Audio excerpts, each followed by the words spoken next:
मेरी जीजियों, एक बात अपने जीवन में उतार कर रखना, कभी जिंदगी में अगर कभी ऐसा योग लगे, कभी तुम्हारे जीवन में कभी ऐसा लगे, अब तो थोड़ी शरद चालू हो गई, ठंडक चालू हो गई, तो मट्टी के पात्र का जल से शिव का अभिषेक कभी तो नहीं हो सकता, पर बैसाख महीने में, ज्येष्ठा महीने में कभी मौका लगे अपने जीवन में और तुम्हें लगे कि मेरे जीवन में दुख समाप्त ही नहीं हो रहा, मेरे दुख जा ही नहीं रहा, तो 5 बेलपत्र,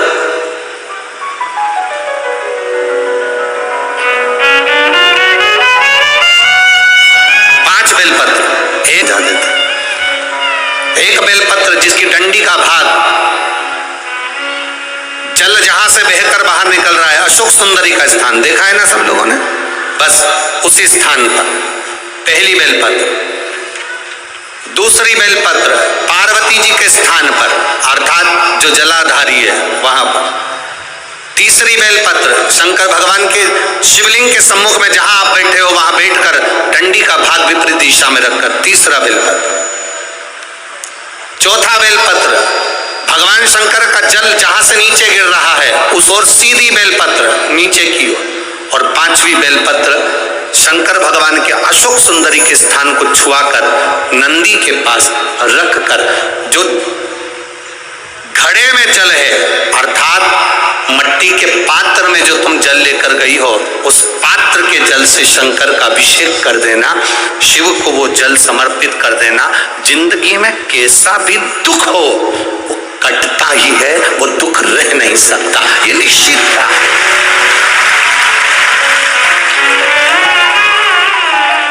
कभी कभी आप लोगों ने नागपुर में ऐसा दर्शन करा कि नहीं करा हमें नहीं मालूम, नागपुर की लीला तो हम नहीं जानते, पर हमारे उधर आज भी होता है। जब बैसाख का महीना आता है, ज्येष्ठा महीना आता है, गर्मी का समय आता है, तो शिव जी के ऊपर ऐसा तिकोना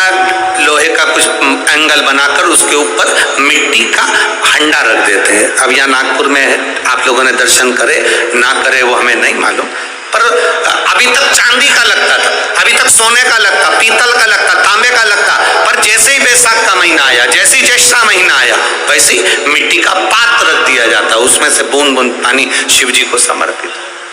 करें दर्शन यहाँ पर, किसी ने करे यहाँ रखते हैं लोग,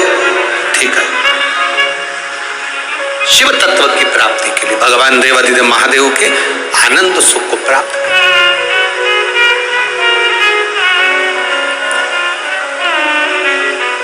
जल, अग्नि, आकाश, वायु, पृथ्वी, 5 तत्व भगवान शंकर के ये 5 मुख है। इसलिए आरती में भी हम लोग कहते हैं